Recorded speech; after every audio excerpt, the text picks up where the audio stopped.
ये सारी हमारी मांगें को ठुकरा दिया है और ये बोला है कि अच्छा इलेक्शन कमीशन इसको एग्जामिन करे कि सिंबल लोडिंग यूनिट जो होती है, जिससे symbol loading constituency by constituency करी जाती है,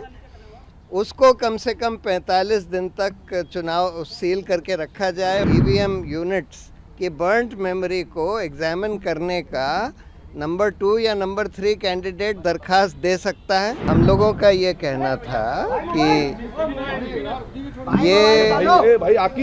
ईवीएम जो हैं इनमें एक प्रोग्रामेबल मेमोरी होती है, क्योंकि सिंबल लोडिंग करी जाती है और इसलिए इनको मैनिपुलेट किया जा सकता है अगर आप कोई उसमें मैलिशियस प्रोग्राम डाल दें। और इस वजह से ये ज़रूरी है कि जो वीवीपैट है उसका पूरा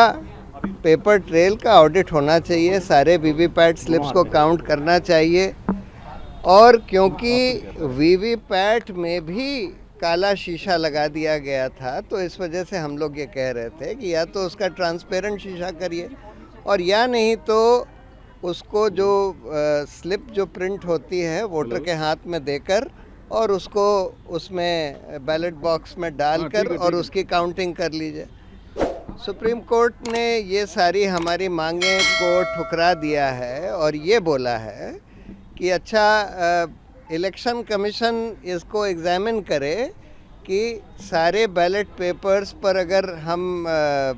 वो डाल दें मार्क,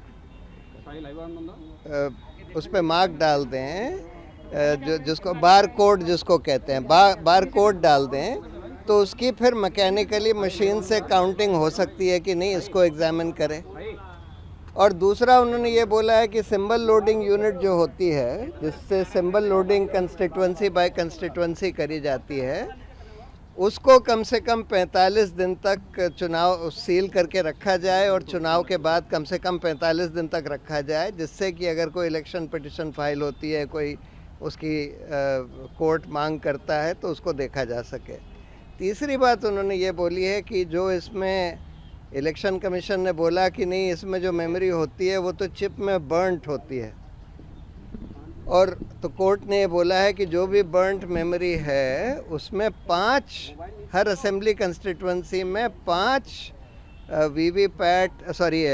ईवीएम यूनिट्स की बर्न्ट मेमोरी को एग्जामिन करने का नंबर 2 या नंबर 3 कैंडिडेट दरखास्त दे सकता है